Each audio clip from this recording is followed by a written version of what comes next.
Rewatching this episode of Doctor Who, it made me think. This surprised me on this rewatch for lots of different reasons.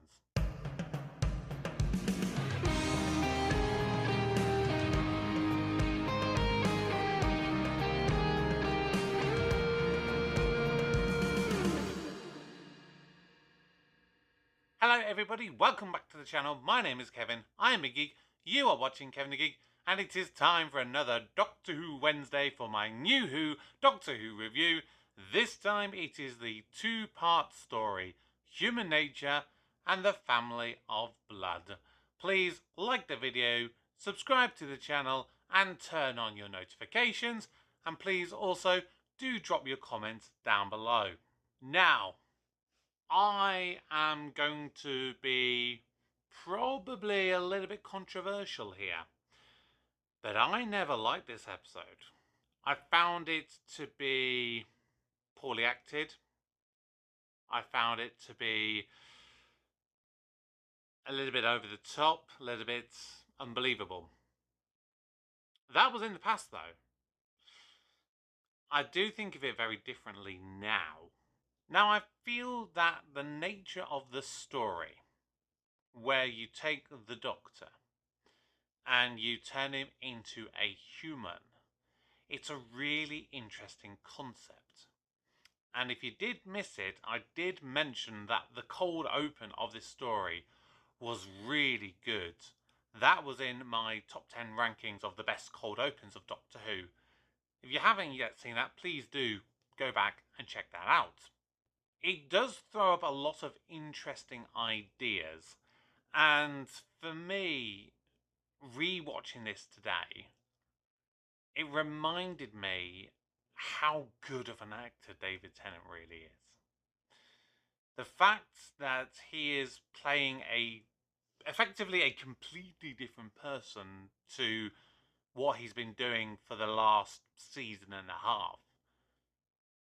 He's playing a completely brand new character. And the scenes towards the end of the second part, when Martha is basically begging him to change back into the Doctor, that is such an emotional scene. I'm John Smith. That's all I want to be. John Smith. With his life and his job and his love. Why can't I be John Smith? Isn't he a good man? Yes, he is. Why can't I stay? And I think what I like about that scene is how little Martha understands John Smith. She understands the Doctor pretty damn well, I would say. But she is speaking to John Smith as though he is the Doctor. But he's not. He's a completely different person. And it's a case that really Joan is the person that is able to ultimately convince him to, well, as she puts it later on, to give up his life, to die, in order for the Doctor to basically do what he does best and save people. And that's a really touching scene. And David Tennant goes through such a range of emotions. So you've got to say, fair play to him. He is unbelievably brilliant in this episode. I think Jessica Hines was really phenomenal in this episode as well, because I mostly remember her growing up being Cheryl, the next door neighbour in the BBC sitcom The Royal Family. And, you know, she was good in that TV show, but I'd never kind of thought of her as a very serious actor, you know. But I think it was mostly because of the character that she was portraying. It was used for a lot of comic relief, and it didn't really give her a chance to show off her acting range. And admittedly, obviously, she was quite young at the time for doing that. But here, she gives a really mature performance. And it helps that the writing and the dialogue and the story was brilliant. It really, really was. And, I think the whole thing with this episode, it just does surprise me how little I rated it back in the day. So, that's a nice thing to show how your perceptions can change over time.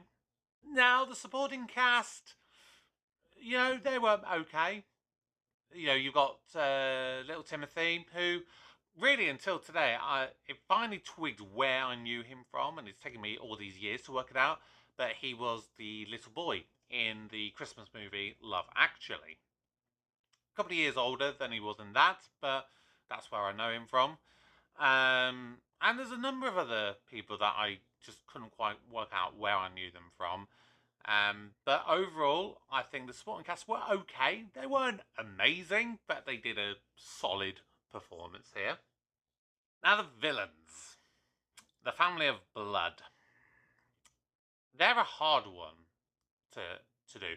Because I think Harry Lloyd, who played Jeremy Baines, the main one of the four, he was, I would say, almost perfect. He had this sort of crazy look about him that, for the most part, wasn't too crazy. But then he let some moments, I think, just get away from him a little bit. Um, the sister of mine, the little girl. Now, I feel a bit bad whenever I talk about and try to rate, child actors, because a lot of the time they are still learning their craft. But the times that she kind of had her solo scenes, just the manner in which she spoke, Now who's gonna shoot me? Any of you, really? I think sometimes is just not quite there. And like I said, I feel bad because she is a child, and she was probably, what, about 9, 10, 11, something like that at the time that she filmed this. And then you've got Jenny, who I liked her when she was Jenny. I wasn't so keen on her when she became the mother of mine. Particularly one little bit right at the start of the second part. Yes. And she went with precious little dignity. All that screaming. And the father of mine, he was okay, but he was just very standout, kind of shouty one. I didn't feel that there was much to him. But Jeremy was really the standout there. And, if I was doing that, there would just be a few moments that I would just tone down just ever so slightly. But for the most part, he was really good. Now, Martha in this one, I thought Freema was really good in the episode. I think my big issue, and I've said it a number of times, I don't like the love angle and storyline that they're going with for her. I think they could have done exactly enough of the same job having John Smith fall in love with, Nurse, but without doing the Martha angle as well. That, for me, just still grates on me and puts a dampener on the episode. I get what they were doing, but I didn't agree with it personally. And the rest of the other stuff that I normally talk about, the special effects, the dialogue, set, costume, music, they were all really good in this episode. There's a lot of issues I have a lot of time with special effects. A lot of time they feel a bit dated. It did feel that to a slight extent, but nowhere near as bad as some things. I mean, case in point, the bloody Lazarus experiment monster. Ugh. That is still, I think, the worst CGI there's ever been in modern Doctor Who.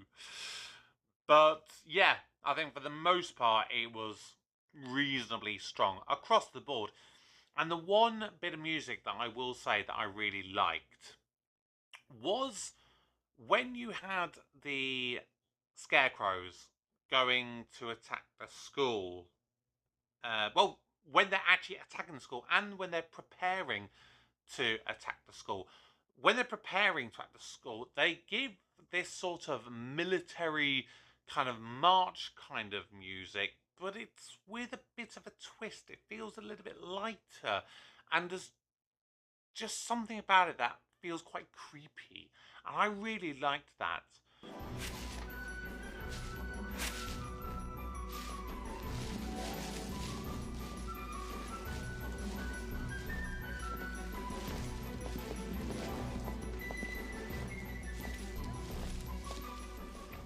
And then when you have the bit of them actually attacking the school, what I loved with that is because they're trying to play it on such an emotional scene where you've got these young boys who they're being told it's glorious to be a soldier and to fight for your country, for your king and everything. You forget that they are boys. These are kids who are probably anywhere ranging from about 11 to 16, 17, 18 years old. And when you have them shooting these, well, they admittedly they think they're people, and so it's really emotional, and they're crying and everything. Having this sort of choral kind of song again playing in the background, there's just something very hauntingly beautiful with it.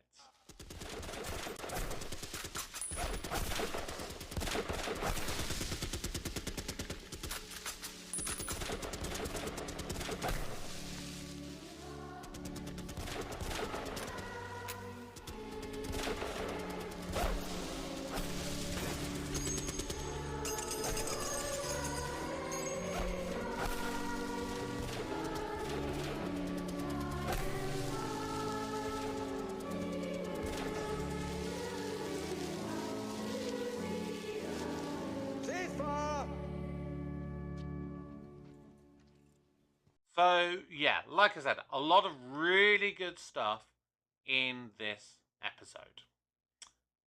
But I've got to score it. So, if you are new to the channel, the way that I score Doctor Who videos is I give 10 categories a score out of 10 to give an overall score out of 100, which I then use to rank my episodes. So, let's take a look at the scores for Human Nature and the Family of Blood.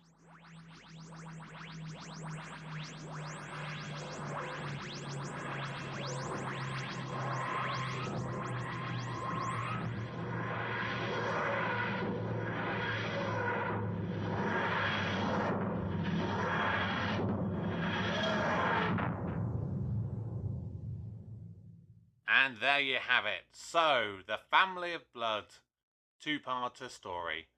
It gets a score of 84 marks out of 100, which means that it's an A-rated episode. What are your thoughts on this episode? Please drop your comments down below.